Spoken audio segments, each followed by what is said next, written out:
Ó, agora chegou nosso convidado. Agora chegou nosso convidado. Tá na área! Grande Stormer, tudo bem? Mestre Fernando Ures. Grande mestre. Finalmente consigo te trazer para cá. Trazer para a gente trocar umas ideias. Cara, seja muito bem-vindo, Ures. Espetáculo. Tá? Eu queria muito tempo te trazer aqui para os nossos amigos estarem ouvindo um pouquinho de uma das pessoas que mais conhece sobre criptomoedas neste país, talvez até mesmo na América Latina, eu diria, né, cara? Tu é um cara que estuda sistematicamente esse mercado, né, cara? É verdade. Primeiro, obrigado pelas boas-vindas. E a verdade é que a gente demorou muito tempo para fazer essa nossa conversa aqui no Café Tricô. Já deveria ter vindo há muito tempo. Eu tenho que pedir desculpas porque até hoje não tinha vindo aqui. A todos os nossos amigos de casa que estão nos acompanhando. Mas é um prazer. Para mim, você é o mestre também. Não, Então, de maneira alguma. Eu estava realmente acho que. comentando, eu estava Vamos lá, comentando, vamos eu conversar. estava comentando outro dia que no máximo eu sou um senpai, né? O senpai é uma pessoa um pouco mais velha, um pouquinho mais experiente e que para algumas pessoas, como está mais tempo no caminho do mercado, pode ser chamado de senpai. Mas eu, para mestre, não, muitíssimo obrigado, viu? Eu sou um curioso dedicado, é assim que eu gosto de me autodenominar. Boa definição, boa definição. Cara, vamos lá, cara. Eu queria te trazer hoje aqui porque tem muitos amigos meus e muitos alunos nossos que estão preocupados com essa questão da cripto, que estão preocupados com esse cunho violento. Uhum. E aí, eu queria ouvir um pouco a tua visão sobre isso. Qual é a tua interpretação desse movimento que está acontecendo nas criptomoedas? A gente viu que as criptomoedas deram uma fortíssima valorização nos últimos 8 meses, lá de outubro para cá, Correto. e de uma hora para outra deram uma pancada. Então a pergunta é: essa pancada pode ser o início de movimentos muito mais fortes de queda, ou você acha que foi apenas um ajuste após uma estilingada poderosa que ele fez? E por que tem essa impressão? Pois essa é a grande pergunta. Eu não tenho a resposta definitiva e nós estamos entrando num momento de mais correção ainda daqui para frente. Mas, bom, começando pelo Bitcoin, né, que é o principal de todos, é o maior, é o que tem mais volume de negociação, acaba sendo a referência das demais criptos nesse mercado. A gente vem acompanhando já e conversando, inclusive, nos nossos almoços grátis, o desempenho do Bitcoin. E a verdade é que começou em 2020 esse rally, logo depois lá da crise, como vários outros ativos, aí não era restrito ao Bitcoin, a bolsa também subiu bastante. Deixa eu Mas aí colocar entrou... aqui a tela, só para o pessoal ver. Boa. Bota a minha tela ali. Tem o gráfico do BTC aqui.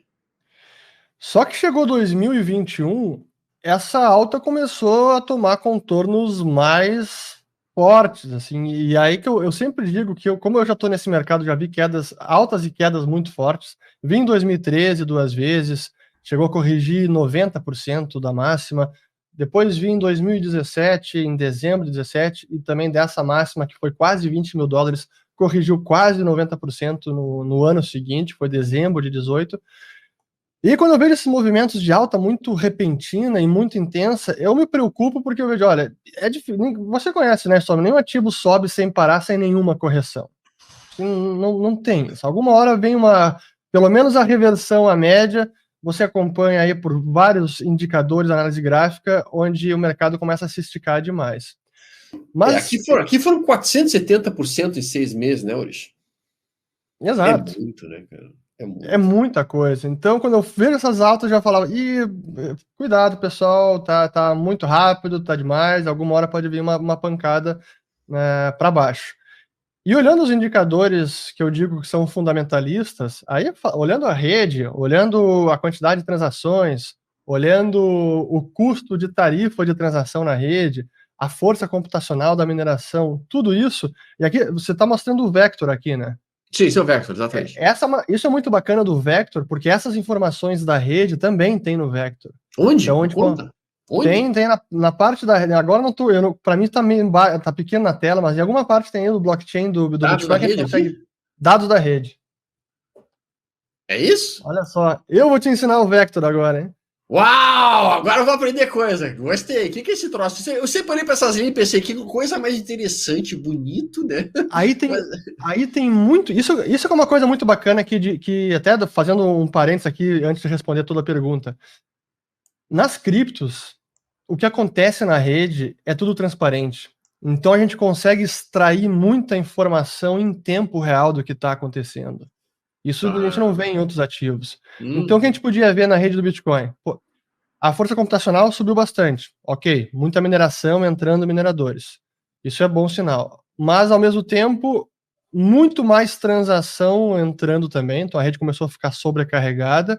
Isso fez com que as tarifas de transação subissem. Em algum lugar deve ter aí tarifa de transação, ou transaction fees. Eu não sei se está em português ou se está em inglês. Estão aqui os negócios. Olha que legal, cara. Taxa por transação em Taxa cripto. por transação. Vê se Tá. tem. Deve ter em cripto, deve Tem ter por dólar também aqui. em dólar. Vem em dólar. Botar em dólar. Botei em dólar. Vamos lá. Para adicionar, eu seleciono uma das categorias abaixo para ser substituída no gráfico. Mini hash rate ou price. Vamos botar aqui o mining. Porque isso aqui é o mining, né? Em Isso, azul, aí mining. é a mineração, é a força computacional da rede. Tiro o miner ou tiro o preço de mercado? Pode tirar o preço de mercado, deixa a força.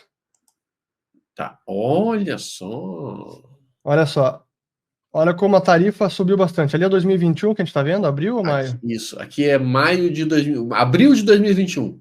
Ó, esse foi um sinal importante de possível topo.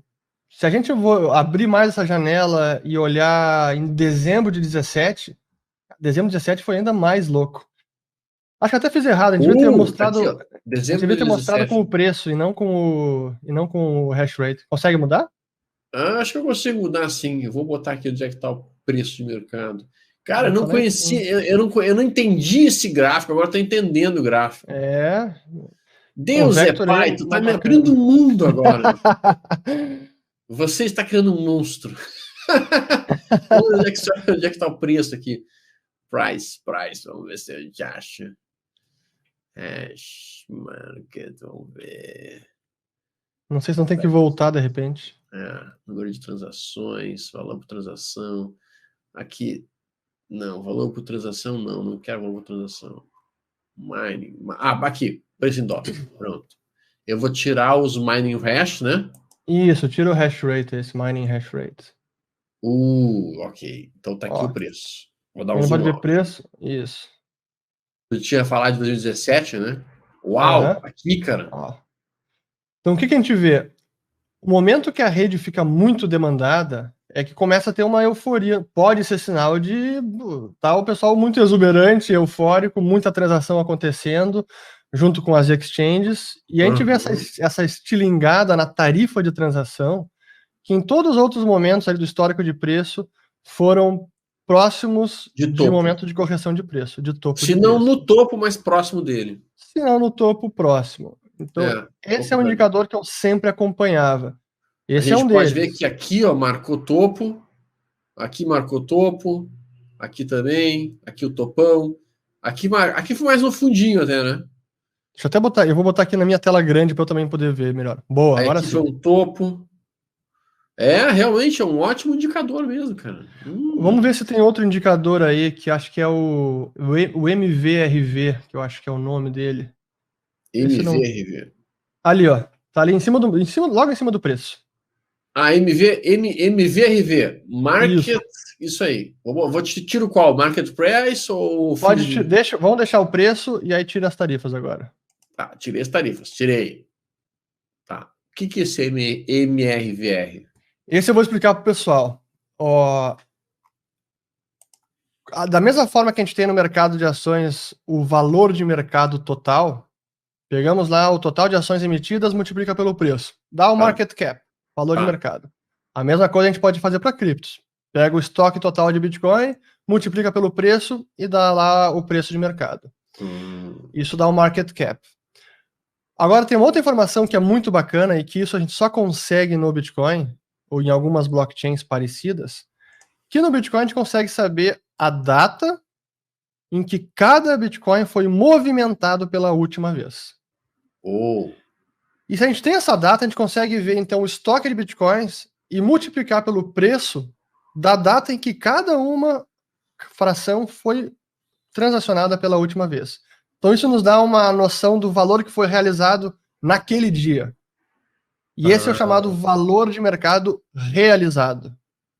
O MVRV nada mais é do que o valor de mercado dividido pelo valor de mercado realizado. Então ele também nos dá um indicador que pode sinalizar topo, porque quando o valor de mercado estica muito acima do valor realizado, é esse indicador que a gente vê quando em 2017 chegou a passar de 4, acho que foi 4,5. E agora em abril de 2021 foi bem parecido, estava também perto da 2017 máxima. estava aqui, estava em 2,56 2017. 2019, perdão. 2017 antes. Uau! Ali, foi aqui mais ainda. 2017 foi o maior de todos até agora, desse indicador. Ali, 2013 aqui, também tinha sido alto. Aí, ó. Esse é um indicador muito, muito importante de acompanhar. E esse é um dos indicadores que eu uso para responder a sua pergunta anterior. Será que vem correção mais ou a gente já estava na máxima? Olhando por ele, sim, estava perto daquela máxima 2017, mas ainda não tinha ultrapassado aquele pico de 2017. Será que isso pode nos sinalizar que ainda tem um espaço para subir mais nos próximos meses? Pode, mas você sabe, no movimento de preço a gente não tem essa certeza. Mas é um indicador importantíssimo de ir monitorando. Então esse é o MVRV. Cara, interessante, gostei bastante dessa ferramenta aí, porque a gente pode estar localizando divergências muito similares às divergências que a gente pode ver nas linhas de avanço e declínio do mercado tradicional. Bem legal, bem interessante mesmo. Me abriu um mundo, agora eu tô aqui, meu cérebro está funcionando a 550 mil. Agora você pode montar setups considerando não apenas gráfico de preço, mas com gráficos que a gente chama que é on-chain, dados que vêm do blockchain. Dados que vêm da blockchain. Cara, muito legal, cara. Bacana, muito, né? Muito interessante mesmo. Realmente bem dinâmico. E por que algumas sentiram menos do que o BTC? Algumas sentiram menos. Sim, a gente vê acho que deve ter também aí o gráfico de dominância do BTC. Deve ter no Vector. Deve ter, sim. Bitcoin Dominance. O pessoal está perguntando qual que é essa plataforma. Essa plataforma aqui é o Vector, tá, pessoal? Ela é uma plataforma que está sendo desenvolvida e que realmente tem uma série de ferramentas bastante interessantes, como a gente está vendo aqui. Tu tinha pedido para a gente olhar basicamente a dominância do Bitcoin. Supply. Deve estar junto com o valor de mercado, alguma coisa assim. Vamos ver. Network usage, difficulty, volatility, market capitalization. Acho que não tem dominância, infelizmente. Então, em algum lugar tem, mas acho que é acho que é noutra tela de indicadores de valor de mercado. Pode ser outra ferramenta aqui. Capitalização de mercado, talvez. Aí deve estar. Vamos ver. Tem um monte de coisa aqui, né, cara? É um mundo. Aqui é o dados da BTC, não, aqui. Vamos ver se aí é o dados. Dados da rede, BTC. Mas não tem, não. Pelo menos não, eu não estou conseguindo ver aqui. Bom, mas para quem não sabe, a dominância do Bitcoin é um gráfico que considera o valor de mercado do Bitcoin divididos pelo valor de mercado de todas as criptos em existência. Então dá essa ideia do quanto que o Bitcoin está dominante. E tem sido um comportamento já histórico. Aqui no CoinMarketCap tem, né? Aí tem ali o Dominance ali em cima. Ó. BTC Dominance. Bem na linha de cima. Aqui? Mais em cima.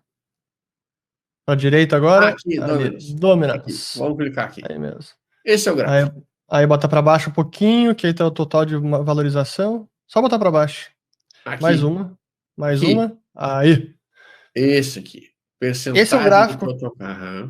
A gente vê que isso acontece quase que em todos os outros movimentos de rally de preço que teve, o Bitcoin costumava subir antes, e aí depois do movimento de forte alta do Bitcoin, começavam as altcoins a subir mais, e o Bitcoin começa a corrigir antes das altcoins também, o que exacerba esse movimento aí de a dominância cai ainda mais. Isso a gente viu lá em janeiro de 2018, que foi a mínima de então, e depois voltou a subir, e o Bitcoin acaba sendo mais resiliente, porque ele não é o que sobe mais em termos percentuais, mas como ele é o maior, o de mercado, ele acaba sempre tendo uma representação maior no total.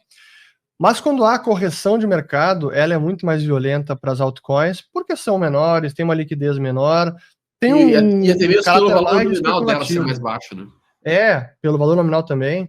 Então tem um caráter mais especulativo, as altcoins. E é o que a gente viu, o mesmo padrão de correção de 2017, bitcoins e altcoins, a gente está revendo agora. O Bitcoin subiu antes forte, aí começou a andar de lado, corrigir, e o Ethereum estava disparando nesse momento, junto com outras, Dogecoin lá do Elon Musk, outras, e aí a dominância chegou lá nas mínimas, ó. A dominância chegou agora em maio, na mínima desde 2018. Não sei se chegou abaixo de 40%, mas estava próximo. Esse é um indicador importante também. Olha, chegou abaixo de 40, O Claudilson 39,96. Garcia está pedindo que a gente mande um abraço para MT Primavera do Leste. Primavera do Leste, está em uma cidade que eu não conheço. Um abraço aí, pessoal da cidade aí, tudo de bom. Olha só. Então é isso, as outras são mais especulativas. Eu ia te perguntar isso, porque eu ouvi falar de um cara que estava projetando que a Ethereum ia ser mais importante do que o BTC até o final desse ano. Você acredita nisso? Eu, assim, resposta rápida, não acredito. Mas não dá para a gente descartar que isso pode acontecer. Então, deixa eu só arrumar minha tela aqui, eu tirei ela do lugar, agora sim. Deixa eu voltar. Essa conversa já teve lá essa previsão já teve em 2013, aliás, em 2017, quando o Ethereum começou a subir bastante, e foi em janeiro de 18 que ele chegou ao maior patamar na época, que foi $1.400, e o pessoal chamava esse movimento de The Flippening, a ultrapassagem, ou a virada, a grande virada, quando o Ethereum ultrapassasse o Bitcoin em valor de mercado. Tá. Eu acho que isso pode acontecer, mas eu não creio. Eu acho que o Bitcoin continua sendo o dominante. E para mim, eu digo que os dois são complementares e nem acho tão correto comparar os dois, porque o Bitcoin, para mim, está muito claro no que ele se propõe, a forma como ele foi desenvolvido, esse candidato a ouro digital, muito mais conservador, e o Ethereum é mais ao estilo startup, vamos criar soluções novas, aplicações rápido, se der errado a gente corrige, restarta e assim vai aos trancos e barrancos. Traz mais risco até para a rede no curto prazo, mas é outra forma, assim, outro propósito. Tudo isso que a gente vê, as altcoins, por exemplo, de DeFi, esses tokens que a gente vê em DeFi, a maior parte deles são construídos dentro do Ethereum, são desenvolvidos dentro do Ethereum. Então o Ethereum virou essa grande rede para outras aplicações também. Sim, ela é uma rede para as outras redes. Sim. Mas, Porque esse é o argumento que o pessoal utiliza. Bom, então por isso o Ethereum vai ganhar mais mercado. Isso. Considerando a expansão brutal que a gente tem visto nas DeFis, considerando como realmente essa ideia de uma economia descentralizada, utilizando esse tipo de cenário, tem crescido muito a nível mundial, pode fazer sentido, sim. Antes, um pouquinho antes de tu entrar, o Richard estava mostrando aqui esse gráfico do BTC, dizendo que assim, o BTC tinha, depois da tendência de alta violenta que ele fez esse pivô de baixa aqui, e agora ele tem esse canal de baixa que está desenhado aqui, que realmente não é um canal dos mais auspiciosos, a não ser que a gente consiga romper essa região e voltar para essa área, porque é mais difícil nesse cenário, porque a gente tem muita resistência aqui na frente, acima. O cenário mais normal seria de voltarmos para 30 mil, talvez até mesmo para essa região aqui embaixo. Enquanto que o Ethereum, por sua vez, se a gente bota um gráfico diário, ele não chega a fazer uma tendência de baixa ainda. Veja que ele segue ainda dentro desse movimento de tendência de topos e fundos ascendentes, inclusive, e que a gente consegue até mesmo desenhar esse canal de alta aqui, de prazo mais longo, que é onde ele está encaixado. Então, isso foi uma das primeiras coisas que me chamou muito a atenção quando eu estava olhando aqui esses dois gráficos, de que realmente o Ethereum se comportou mais fortemente dentro da tendência de alta que ele vinha trabalhando do que o BTC, que saiu da sua tendência, né? E a mesma ADA também teve o mesmo movimento. Tu vê que a ADA não é uma virada de tendência na ADA no Cardano, né? A gente segue, a gente rompeu essa congestão que vinha trabalhando há mais ou menos uns 2 meses, em março e abril, rompemos. Isso aqui seria um recuo, para voltar para a tendência de alta. Quando a gente afasta bem aqui, é na direção do topo histórico, né? Como diria o Musk to the moon, né? Enquanto que o BTC não está tão legal, né? E a gente bota o próprio Ethereum contra BTC. Isso aqui é o gráfico do Ethereum pelo BTC. Olha como o Ethereum realmente tem ganhado força em relação ao BTC, assim, sabe? Então, por isso que eu coloquei essa dúvida, essa pergunta que me fizeram e eu não sabia responder, né? Eu vendo a sua explicação aqui e os gráficos na tela, me ocorreu uma coisa. Se o Bitcoin costuma antecipar os movimentos, tanto a alta quanto a queda, se a gente olhar o gráfico do Bitcoin de 2 semanas atrás ou 3 semanas, não teria uma forma parecida do que está agora do Ethereum e do Cardano? Sim. Provavelmente sim. Talvez seja talvez o Bitcoin seja o gatilho, o indicador antecedente das outras, o líder. Tu diz o leading point. Exato. Leading indicator. É possível, e talvez isso que tenha produzido essa subida do Ethereum em relação ao BTC, porque o BTC caiu primeiro do que ele, depois viria ele a reboque. É possível. Só que aí, obviamente, a gente teria que ter a perda desse fundo aqui para daí estabelecer uma tendência, né? De recuo. Sim. Coisa que no momento não parece tão provável. Tem uma pergunta do Antônio Brich, que entrou aí pelo Superchat. O que vocês acham do Gold 11? Os institucionais estão saindo do ouro indo para o BTC? Quer começar ou começo eu? Eu vou dar a minha opinião, mas a sua opinião, sem dúvida alguma, é muito mais avalizada que a minha, porque afinal de contas, é uma coisa que tu estuda muito mais do que eu nesse cenário. Cara, eu acho que os institucionais, de uma maneira geral, eles procuram sempre trabalhar diversificando. Tá? Eles de uma forma mais ampla, assim, eles vão sempre olhar para os diferentes tipos de mercado com uma certa atenção, com um certo interesse, e vão buscar estratégias de proteger seu capital, o capital principal. E aí eles fazem muito essa estratégia.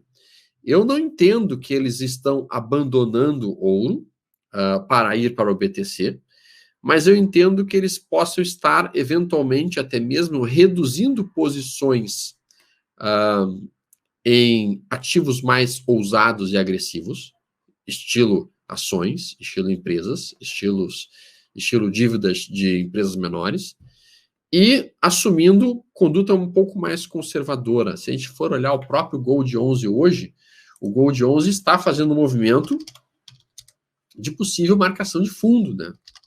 E na minha visão, o ouro e os metais preciosos, eles estão sim dando uma sinalização de possível fundo bem importante, né? Que eu estou olhando com atenção para tomar posições. É que o Gold 11 a gente tem uma história muito pequena nele. Se a gente bota o OZ1D, a gente consegue ver melhor a história um pouco mais longa do ouro. E o que ele fez aqui, ó. Deixa eu dar um zoom out aqui, dezoom, que diz a Carol. Essa é a longa tendência de alta do ouro. Mas dentro dessa longa tendência de alta, ele passa muito tempo adormecido, né? Lateralizado, em triângulo, lateralizado, em triângulo, lateralizado. E ele passou um bom tempo agora aqui dentro desse triângulo. Ele acabou de romper esse triângulo para cima no semanal. Então, para mim, eu estou vendo uma certa pressão bullish para ouro e para metais, mas ao mesmo tempo também BTC. Então, é possível que o pessoal tenha fugido um pouquinho do BTC, que estava muito esticado, como o Ush acabou de mostrar para a gente. Eles realizaram BTCs e tomaram um pouco de ouro agora. Essa seria uma possível conduta. Mas eu queria ver a tua opinião, Ush, nisso. Boa, acho que é uma ótima pergunta. Deixa eu primeiro falar do Gold 11, porque acho que foi uma grande sacada esse ETF. Eu tenho utilizado, gosto, porque ele traz algo que o OZ1D não tem, que é o preço unitário baixo, né? O OZ1D ou você pega o contrato inteiro ou você não pega. E é 250 gramas multiplicado pelo preço, pelo grama do ouro, que dá, acho que a barra tá o quê? 70 mil, 80 mil, né? 70 mil, acho. Então fica muito fora para muitos, pro varejo em geral, né? E o Gold 11 começou R$10 a cota e acho que vai abocanhar esse mercado de quem quer ter uma posição em ouro. Acho um excelente instrumento. Sobre a pergunta do ouro e Bitcoin e institucionais, se eles estão deixando ouro e migrando para o Bitcoin, eu diria que marginalmente sim. Ou seja, aqueles que só tinham ouro na carteira estão botando uma alocaçãozinha em Bitcoin, sim.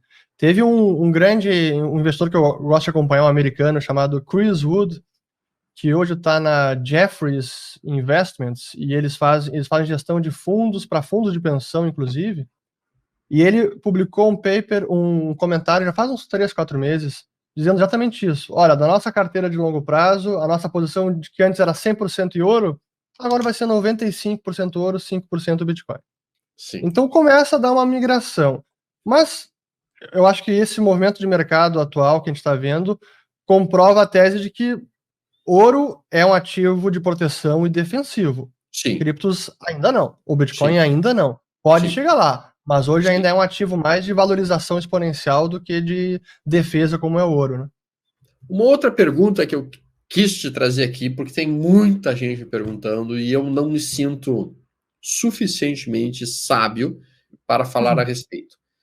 Boa tarde, senhores. O que acham da ideia do hash 11? Pergunta do Gustavo Paz. E eu te pergunto isso, tá? Boa. Porque eu sei que tu conhece muito mais a profundidade dos fundamentos das criptomoedas e automaticamente a ideia desse fundo. Explica para as pessoas um pouquinho o que é o Hashdex, por favor, e qual que é a tua interpretação dele? Vamos lá. Boa, ótima pergunta. O Hash 11 é um ETF negociado na B3, ele começou, não deve ter um mês ainda de negociação, e a ideia do Hash 11 é seguir um índice de cripto, que é o NCI, Nasdaq Crypto Index. É uma parceria da Hashdex, que é uma gestora brasileira, com a Nasdaq americana. E a ideia com o índice é seguir o mercado. Qual é o racional por trás da Hashdex? Eles, quando criaram os primeiros fundos no Brasil, o fundo tem vários na plataforma da XP, o Voyager, Discovery. Eles, como muito entusiastas de toda a classe de ativos, criptos em geral, eles tiveram a seguinte sacada: olha, o mercado é tão inovador, tão dinâmico, e não é fácil fazer crypto picking, que nem tem o stock picking, fazer Sim. o crypto picking, escolher qual é a melhor cripto. Vamos fazer um índice e seguir o mercado. A gente define aqui alguns critérios técnicos, alguns critérios de regulação, do tipo, o ativo tem que ser negociado numa exchange num país que tem regulação, Estados Unidos, Brasil, etc. O ativo tem que ter alguns outros critérios técnicos, tem que ter algum valor de mercado mínimo, tem que ter alguma liquidez mínima. Satisfeitos todos esses critérios, essas criptos podem fazer parte do índice. E aí o peso de cada uma é o mercado que vai dizer. Se o Ethereum ultrapassar o Bitcoin e ser o principal no mercado, o índice vai capturar esse movimento. O mercado está dizendo que o Ethereum é melhor, então tá, vamos seguir o mercado. Então o Hash 11 é com essa ideia de ser um índice passivo que segue o mercado de criptoativos e ele faz um rebalanceamento a cada 3 meses, ele faz um rebalanceamento para avaliar se algum ativo precisa entrar no índice ou se algum tem que sair. E acho que é uma ótima forma de você não adivinhar o que vai acontecer. Acredita na tese macro, criptos vieram para ficar, é bacana. E Hash 11 é uma forma muito fácil de ter à disposição. Entendi. Porque em verdade, o ponto que tu tocaste é um ponto delicado, né? Tu ter que escolher quais são os projetos que você acha que vão dar certo, quais são os projetos que você não vê muito futuro. Aí a chance de tu errar o projeto é muito grande. Eu acho que é muito mais complexo de fato do que ações nessa situação. E aí fica complicado. Pergunta do Raimar Coelho. Fernando Stomer, você já viram o ETF de altcoins da rede Ethereum chamada TokenSets? Tokensets.com portfólio? Eu desconheço, Raimar. Também não vi. Também não conheço, esse é novo. Aí está uma das dificuldades na prática desse mercado. É tanta coisa acontecendo, é muito dinâmico, é difícil ficar atualizado. Esse mundo de DeFi, Stormer, até para quem não sabe, para explicar, né, finanças descentralizadas. Vou dar um exemplo do que está acontecendo lá e que me chamou a atenção porque isso eu fui conhecer há pouco tempo. Dentro do Ethereum tem uma exchange descentralizada. Então imagine uma B3 que não tem nenhuma empresa por trás, ela funciona na Ethereum, ela está sempre funcionando, porque é uma rede que não para, então não tem fim de semana, não tem horário comercial, 24 horas por dia. Qualquer um pode listar seu ativo lá. Se a gente criar aqui o nosso coin, olha lá, Stormer Ulrich Coin, criamos dentro do Ethereum, a gente pode listar nessa exchange. Uma das principais é a exchange chamada Uniswap, uma exchange descentralizada. E olha que interessante o que tem acontecido. Como qualquer mercado, tem o pessoal que está operando, tem os arbitradores, tem robôs e tudo mais. Então o pessoal identifica a oportunidade e executa, faz lá a ordem de compra e venda, e como é tudo em blockchain, essa ordem é processada pela mineração do Ethereum, que nem tem a mineração do Bitcoin, que processa a cada 10 minutos um bloco, isso acontece também no Ethereum. Só que no Ethereum, cada bloco demora 15 a 20 segundos para ser minerado. Então isso abre um espaço de tempo considerável em trading. Sim. Então o que tem acontecido é que alguns mineradores do Ethereum identificam essas transações que é para aproveitar uma oportunidade na exchange, e eles fazem um front-running dessas transações e colocam as transações deles e não a do cara que queria operar o mercado e consegue aproveitar essa oportunidade na exchange descentralizada. Olha assim, o nível de coisa que já está acontecendo lá. Realmente esse site aqui que eu estou mostrando na minha tela agora, Uniswap. Deixa eu botar aqui. Esse é o site, Uniswap.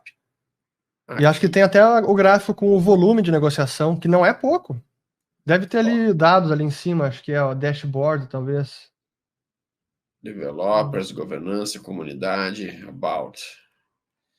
Cara, realmente é brutal. Deixa eu ver, Isso acho que aqui tem é ali, universo.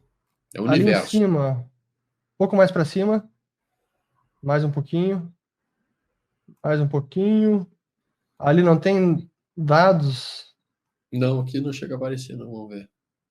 More details, talvez? Não. Mas aqui explica basicamente tudo. Bacana. Deixa eu botar aqui o meu, ó. Deixa eu botar O o meu pessoal para tá ver. falando desse Matic aí. O que é o Matic? Conta para nós aí. Matic. Ó, deixa eu compartilhar minha tela aqui só um pouquinho. Share screen. Eu acho que uma das maiores dificuldades nesse universo de criptos é que tem tanta coisa que é impossível o cara estar atualizado em tudo ao mesmo tempo, né? Não tem como. João Alves está botei minha tela aqui. Olá, analise a Ecoin Finance, um projeto ousado e promissor. Será o melhor projeto do ano. Não está listado na CoinMarketCap e CoinGecko ainda. Ecoin Finance. Ó, tá aqui, outro, ó. Né? O Uniswap tá aqui, as estatísticas. Tu conseguiste. No último dia, quase $1 bilhão negociados. Veja que no dia 18 de maio chegou a ser negociado 2,6 bilhões de dólares em 24 horas. Dólares, isso não é porcaria mais, realmente tem um volume grande sendo negociado lá. Não é dinheiro de troco. Não é mais dinheiro de troco.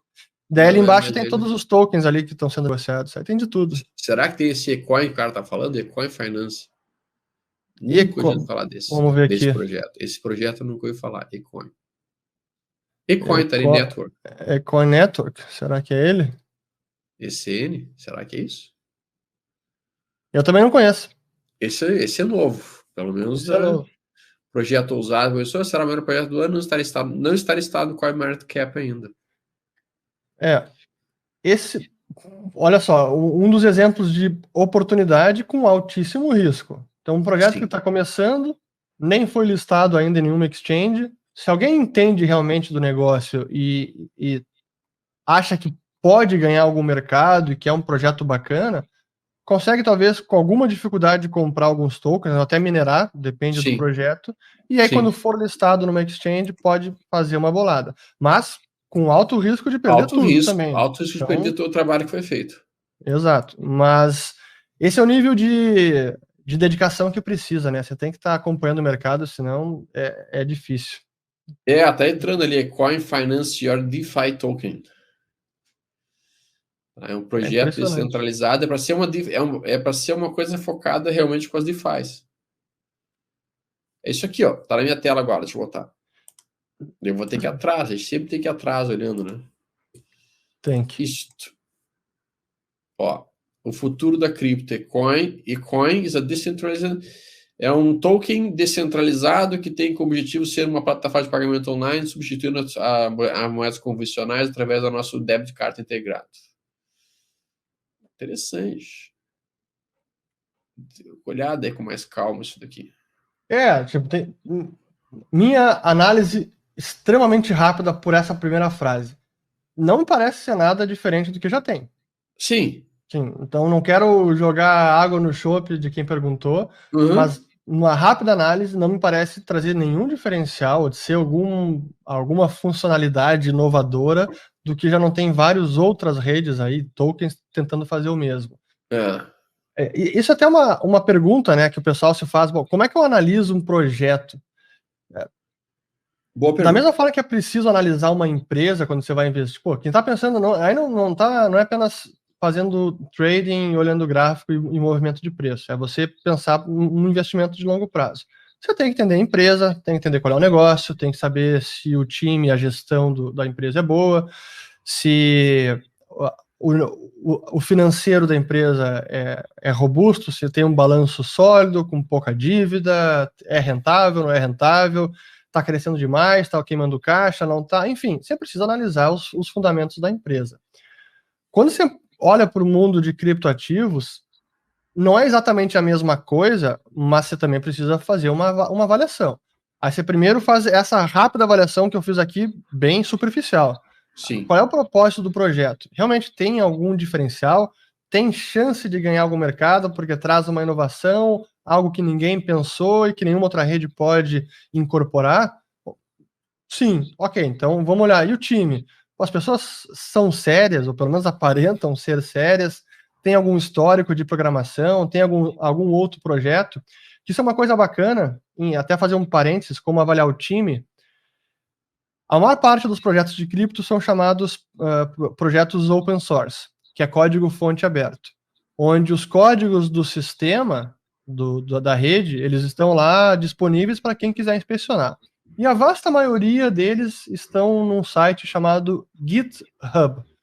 GitHub, G-I-T-H-U-B. É uma plataforma para colaboração e gestão de projetos open source. Ela até hoje pertence à Microsoft. Ela é bem interessante. Mas o bacana dessa plataforma é que lá você consegue ver também não apenas os softwares, os códigos de cada programa, mas também os contribuidores. E você consegue ver o histórico de cada contribuidor. Então, cada contribuidor tem lá o seu currículo atualizado em tempo real. Tudo que o cara fez de programação está lá. Então, se o sujeito diz, criei um projeto novo agora e eu já tenho muita experiência, isso está lá no site dessa nova moeda. Como é que eu consigo verificar isso? Não é fácil, né? Mas se o cara realmente é um programador e tem alguma experiência e já contribuiu para outros projetos, vai estar lá o histórico dele no GitHub. Você vai poder provar isso. Não, realmente esse cara aqui já contribuiu para o Bitcoin, fez alguns códigos que foram aceitos, já tem contribuição para o Ethereum ou outros projetos. Então, são sinais importantes. E se não tem nada disso, a falta de transparência, de histórico, são luzes amarelas que se acendem. Opa, será que realmente tem alguma coisa interessante? Aí são apenas duas formas de analisar, né? O propósito do projeto e o time por trás. E aí depois a parte de oferta também, né? Como é que o token é criado? Tem inflação, não tem inflação? Eu tenho uma outra forma que eu gosto de analisar, que é um pouquinho mais, digamos assim, subjetiva do que você faz, sabe, Urish? Que é a seguinte. Olha a pergunta que o cara fez. E aí, através dessa pergunta, tu já entende se o negócio é bom ou não é bom. O cara perguntou o seguinte: Karl Marx compraria criptomoedas? E o outro dizendo o seguinte: olha, Angela Merkel chegou a elogiar esse projeto aqui. Então, uma das formas que eu avalio qualquer projeto é, se ele foi elogiado por uma pessoa que eu simplesmente abomino, considera-se um projeto ruim. Angela Merkel, eu simplesmente abomino. Angela Merkel, na minha opinião, vai ser lembrada no futuro como talvez uma das pessoas que conduziu a Alemanha para a maior destruição que poderia ter acontecido em qualquer história. Então, eu, particularmente falando, não gosto dela. E se ela gosta de qualquer projeto, eu odeio esse projeto. E se o Karl Marx, que foi o cara que mais errou qualquer projeção que o Karl Marx fez, todas as projeções que ele fez deram errado, todas. Tanto é que o Karl Marx, quando escreveu Capital, foram 3 livros. No livro 1 ele disse uma coisa, no livro 2 ele já disse uma outra coisa, e no livro 3 ele já começou a mostrar que ele estava discordando do que ele tinha dito no livro 1, porque ele começou a pensar que não faria bem sentido. E no final desses 100 anos pós-Karl Marx, se viu que tudo que ele previu deu errado. Então, se o Karl Marx comprasse criptos, eu não compraria criptos. Porque o cara era muito ruim. Mas vamos lá. Vamos colocar aqui umas outras perguntas que são importantes. O pessoal estava pedindo o seguinte, Yuri. Livro para como é que eu aprendo como fazer pools. Tá? E talvez fosse bom até fazer um vídeo como fazer pools. Né? Acho que é interessante. Sabe que eu não conheço nenhum assim, livro sobre como fazer pool de mineração. Não conheço nenhum. Não tem. Realmente não tem. Não tem? Sim, tem que buscar na internet, nos fóruns, talvez alguns vídeos. Eu mesmo nunca falei sobre isso, como fazer um pool de mineração. Tá aí uma sugestão, então, só. Tá aí, tu viu como tu pega umas sugestões boas comigo às vezes? E perguntaram sobre Nano. Pois, Nano é quase que uma criptomoeda brasileira, porque quase que eu digo porque a comunidade da Nano no Brasil ela é muito forte e assim impressionante. A Nano era uma criptomoeda, que o nome dela antes era Rai Blocks, inspirada nas pedras lá os blocos Rai, aquela da ilha de Yap, os Rai Blocks. Aí depois mudaram o nome para Nano, e é uma criptomoeda que usa um sistema diferente do blockchain, que eles prometem taxa zero e transações muito rápidas. E, embora o objetivo seja bacana e acho que é legal, não é nenhuma cripto que foi testada em larga escala, em altos volumes, com alguém tentando atacar a rede. Assim, ela já cresceu bastante, perdeu valor, nem sei como é que está hoje no market cap, mas não me parece ser nenhum concorrente à altura do Bitcoin, por mais que tenha valor de mercado e tenha valorizado bastante. Mas a comunidade é bem entusiasta da Nano aqui no Brasil. Pediram que tu concluísse falando da Polygon Matic, que é essa daqui, né? Essa que está na tela agora. Ethereum Internet of Blockchain. Vamos lá, bota aqui na tela. Ó. Então seria basicamente construído por desenvolvedores para desenvolvedores. Desafios, tem um baixo low throughput, pro hash, no sovereign. Aí tem aqui solução, one-click deployment of preset blockchain networks, growing set of modules for developing custom networks. Esse confesso que eu não conhecia. Pois é. Combina o melhor do Ethereum and sovereign blockchains into an attractive feature set. Parece ser uma ferramenta para criar outras blockchains, é isso? Exato, é o que parece ser, né? Cara. O que está me parecendo é isso. Essa Polygon Matic seria basicamente uma ferramenta para criar outras redes. E será que ela tem token também? Eu não sei se ela tem token. Pois é. É também uma forma que eu gosto de analisar um token, o ativo da rede. Tem gente conhecida ali até. Que é o seguinte. Vamos dizer que eu crio um sistema, eu crio uma rede que pode trazer uma solução inovadora e tal. Aí, como eu estou precisando de dinheiro, eu quero, de alguma forma, lucrar com minha rede e angariar fundos, eu crio um token e insiro esse token nessa rede para dizer que, olha, agora a minha rede também tem o seu próprio token, então invistam aqui no meu token e com isso vocês vão contribuir para a rede, ela vai crescer e o token vai se valorizar. Essa é sempre a pergunta que eu faço, então. O token dentro dessa rede, nessa tecnologia nova, faz algum sentido ou não? Ou a rede poderia funcionar sem o token? Porque se ela pudesse funcionar sem o token, para que diabos precisa do token? É só para pegar dinheiro de trouxa. E a gente viu muito isso em 2017 e 2018, quando teve aqueles ICOs, que era uma loucura completa, assim, proliferava, brotava, cada dia tinha um ICO novo. Então essa é uma pergunta que não é tão fácil de responder, mas é importante perguntar. O token tem razão de existência nessa rede ou ele foi inserido lá de uma forma que parece ser desnecessária? Desnecessária. Eu acho que no final das contas, tem uma pergunta ali muito boa, assim, no futuro vai ter mais criptomoedas do que moedas reais. Acho que já existem muito mais criptomoedas do que moedas reais. A gente tem mais de 9.500 criptomoedas no mundo. Não tem, Então, assim, tem o quê? 200 países? tem 200 países, então a gente tem muito mais criptos do que tem de moedas. A questão toda é bem o ponto que você tocaste, Urish. Quais dessas são essenciais? Quais dessas fazem coisas que as outras não fazem? Quais dessas realmente representam, tem um diferencial? Perfeito. Porque o fato é que em um mundo em que tem muitas pessoas, quem é que se destaca? Aquele que tem um diferencial, aquilo que os americanos chamam de um edge. Edge seria EDG, né? Então o cara tem um edge a mais, ele tem um que a mais. E aquele que a mais é o diferencial que torna ele acima de todos os outros. Algum tempo atrás, por exemplo, falar inglês era um diferencial muito importante no Brasil. Hoje, à medida que a maior parte das pessoas já começa também a falar um pouco mais de inglês, já perde esse valor de diferencial. Daqui a pouco o cara que fala mandarim, agora, se torna o cara que tem o maior diferencial. A questão toda, e o ponto é que nós devemos ter quando a gente avalia qualquer projeto de cripto é, esse projeto, ele está oferecendo fazer uma coisa que nenhum outro faz? Ele entrega alguma coisa que nenhum outro entrega? E daí, se ele estiver entregando, bom, aí sim nós vamos estar percebendo um projeto que tem um brutal valor e que tem uma enorme possibilidade de virar algo astronômico. Né? Exato. Acho que essa é a forma de encarar. E não é simples, porque essa classe de ativos criptos é algo novo, reúne muito campo de conhecimento diferente. Você tem que entender de computação, talvez tenha que entender de economia, talvez tenha que entender de criptografia, talvez também. Então, não é um negócio muito fácil de se avaliar por leigos.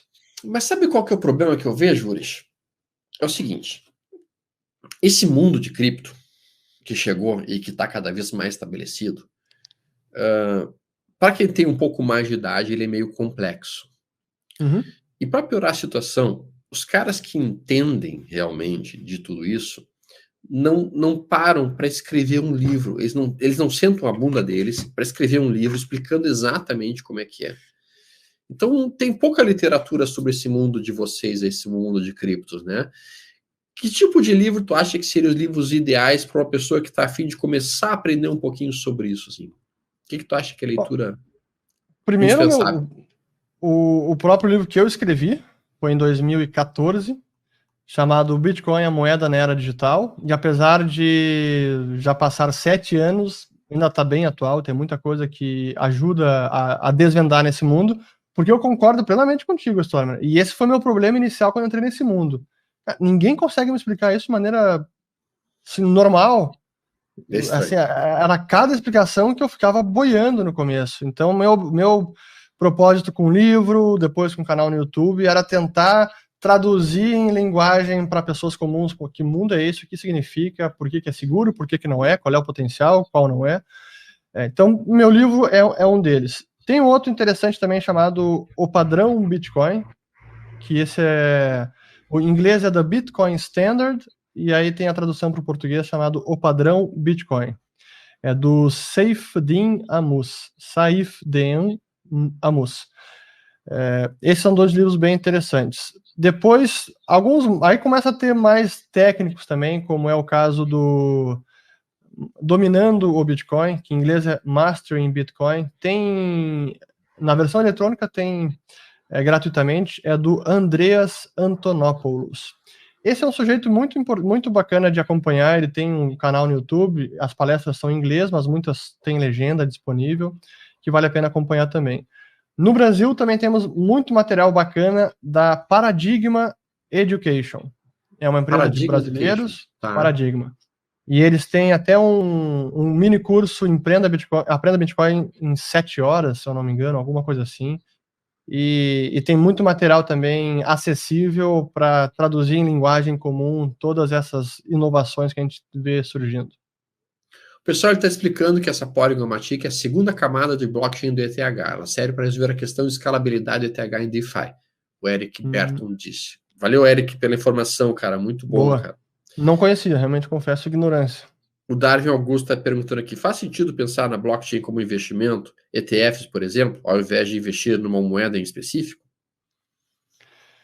Se você é alguém que não tem tempo para estar se dedicando, sim, acho que é como investir em ações. Vale a pena você fazer stock picking ou é melhor ir para um fundo com um gestor que você tem, confia e entende a visão de mundo? Melhor pro Não fundo, tem tempo para stock picking, deixa com o gestor que ele faça o trabalho dele, é um profissional. Acho toda que a é a mesma vida. coisa com o ETF, o Hash 11 é uma ideia desse tipo, ou fundos também. Entendi, perfeito. Cara, é impressionante como tem muitas e muitas coisas. O Sanderson colocou uma pergunta ali que vamos ver se eu consigo responder, achar a pergunta dele. Vamos ver se eu consigo achar a pergunta. Enquanto isso, eu queria te perguntar uma coisa. Quais são os projetos que mais te chamam a atenção? Pergunta do Rodrigo. Ó. Quais criptos esqueceria em um ledger para o futuro? Quais criptos? Tu esqueceria em um ledger para o Escrevi futuro? no Ledger. Boa. Para quem não sabe, pessoal, Ledger é uma carteira de Bitcoin em hardware. Parece um USB, mas é uma carteira. É um mini cofre num hardware. Isso. Você tem uma aí, né, Spana? Eu tenho, eu estou procurando aqui, mas eu não achei ela, você não mostrava até. Mas vamos então, qual que eu deixaria numa Ledger e esqueceria? Olha, sem dúvida Bitcoin. Acho que é uma que eu deixaria, não tenho a menor dúvida. Essa eu esqueceria por 10 anos tranquilamente. Ethereum também tem que deixar, porque Ethereum, ignorar a realidade tá aí, é o segundo maior projeto com tudo isso que está acontecendo, também deixaria. Algumas que eu acho que são interessantes, a Chainlink é uma que tem uma ideia interessante, a Chainlink, porque ela busca unir blockchains e trazer informação. Esse é um conceito bem técnico, tá, pessoal? Trazer informações do mundo real, por exemplo, o preço do petróleo, o resultado de algum jogo, de eleições, e trazer essas informações do mundo real para a blockchain. Seria o oráculo que conecta o mundo real, informação do mundo real, com blockchains. E a gente consegue ter mercado de apostas no Ethereum e tudo isso de forma descentralizada, sem depender de uma entidade central. Então, esse Chainlink eu acho que é interessante. Eu gosto do projeto também Filecoin, que eu nunca comprei, não invisto, mas é um projeto bacana que quer fazer uma espécie de Dropbox ou Google Drive descentralizado. Acho que isso é bacana. E o outro também, que é um novo, que até cresceu bastante em valor, que é o ICP, Internet Computer, que é para descentralizar o conteúdo da internet. Hoje a internet depende da nuvem, que é servidores de outras empresas.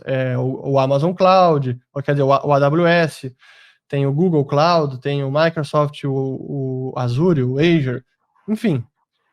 Mas isso está centralizado, né? Se a Amazon resolve tirar algum site do ar, faz isso em segundos, como fez lá com o Parler, que era aquela rede social que o Trump disse que era para o pessoal usar.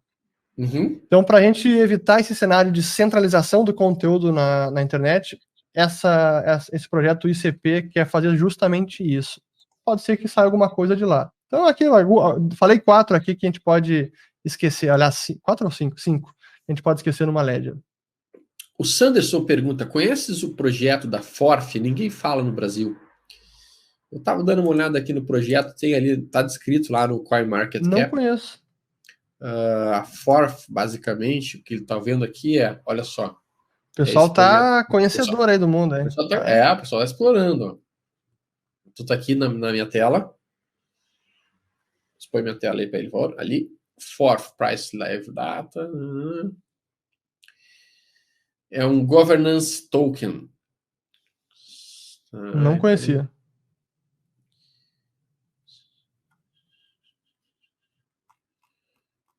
O projeto basicamente é um governance token. Eu também não conhecia.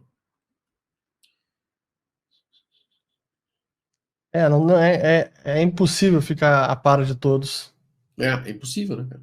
Mas dá para ser negociado até na Binance. A Binance que é a principal, né? Eles têm, para negociar tudo que é coisa, é na Binance. Eles têm tudo que é token listado lá. Mas eu não conhecia essa aqui, sem dúvida alguma. Essa é novidade. Eu gosto da AGE, sabe? Eu gostei da AGE. Eu gostei da ideia da AGE. A AGE que eu achei interessante porque ela é basicamente um lugar para inteligência artificial, né? SingularityNet. Eu gostei desse projeto. Esse é um projeto que eu botei uma fezinha. Eu botei uma Vai fezinha. que... Porque a ideia deles é se tornar uma plataforma de inteligências artificiais em que todo mundo que tem algum projeto de inteligência artificial pode estar negociando através daqui, né? E como eu entendo que inteligência artificial é um projeto que tem uma grande possibilidade de dar bom no futuro, eu acho que interessei-me. Gostei dessa SingularityNet, acho, né? Fez sentido para mim, pelo menos. E é uma coisa que eu acho que eles estão entregando que é diferente, assim, sabe? Sim. Então eu curti, acho. Vamos ver se tem mais alguma pergunta aqui entrando, mas na verdade tem várias, meu Deus do céu. Fernando Stormer, fiquem de olho na Ergo, desenvolvido por um dos criadores da Chainlink, e a ideia é ser a Chainlink da rede Cardano. Interessante. Vamos olhar. Cardano seria um projeto para esquecer na Ledger também? Pergunta Gustavo Barbosa. Pois então, o Cardano também tem uma comunidade bem forte. Eu gosto de Eu Cardano. já escutei falar bem do Cardano, já escutei falar mal do Cardano. Eu vou dizer que o que eu escutei falar bem do Cardano até foi pelo Edilson Osório Júnior, que é um dos maiores especialistas em blockchain, em redes descentralizadas do Brasil. Ele hoje mora na Estônia, ele é o empreendedor por trás da Original My, que é uma startup brasileira que foi para a Estônia e eles usam blockchain nos serviços da empresa.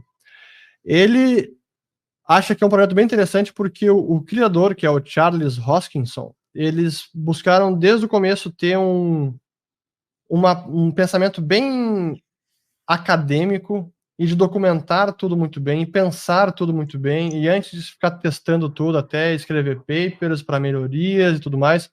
É um projeto diferente da forma que os demais são feitos. E por isso parece ser também um projeto mais robusto, talvez até do que o Ethereum, mas ele ainda não tem todo a fatia de mercado que tem o Ethereum. O Ethereum, claro. Não adianta, os tokens estão criados lá dentro, as exchanges descentralizadas estão lá dentro, então o Cardano subiu bastante, se apreciou, acho que é um projeto bem visto, mas... O gráfico está bonito. O gráfico está bonito, mas acho que em termos de uso real do blockchain, acho que ainda não está lá. E o que eu escutei falar mal do próprio também, de outra pessoa que eu conheço, falar mal não, mas de questionar talvez o próprio criador, que talvez funcione mais como o cara que está usando as redes sociais, o seu YouTube apenas para fazer o token subir de preço e não tanto para fazer o blockchain ser algo útil que seja cada vez mais usado. Está usando de marketing, mais marketing e menos tecnologia. Exato. Eu não tenho uma opinião definitiva de Cardano, ainda não consegui avaliar tão a fundo. Última pergunta que a gente consegue responder hoje do Supercripto: quais aplicações de contratos inteligentes que te chamam a atenção? Boa pergunta. Acho que dos contratos inteligentes, sem dúvida, essa aplicação de exchange, acho que essa é a exchange descentralizada, é uma das maiores, acho que aí já está dando frutos e acho que vai ter muitos frutos para serem tirados de lá.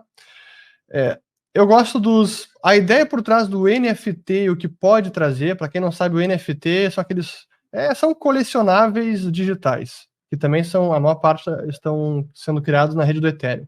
Mas isso pode ser aplicado, por exemplo, para compra e venda de música, propriedade intelectual, sabe? Música hoje, ninguém pode comprar o direito de uma música de um artista. São grandes gravadoras que tem e tudo mais. Tem gente, até eu tenho uma startup brasileira chamada Broder, BRODR, que está fazendo justamente isso, usando blockchain para tokenizar música e aí vender a música, inclusive partes da música, e quem compra esse token da música consegue ser remunerado depois caso a música se valorize, seja vendida ou seja tocada. Então acho que tem alguns projetos NFTs interessantes, mas sim,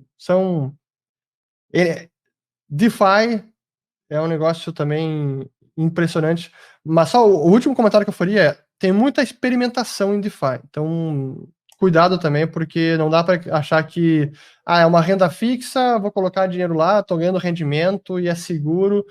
Calma, tem muita experimentação, vai ter aplicativo aí que o cara vai investir, o aplicativo vai crashar, vai ter bug, vai ser hackeado, então tenham cuidado. Urs, 15 horas, 30 minutos, eu preciso te liberar, realmente agradeço muito a tua presença aqui conosco. Naturalmente, vai ter que voltar outras vezes para que a gente possa trocar novas ideias sobre esse tema, que é um tema cada vez maior, mais empolgante, mais interessante para todo mundo que está aqui com a gente. Vai ser um prazer.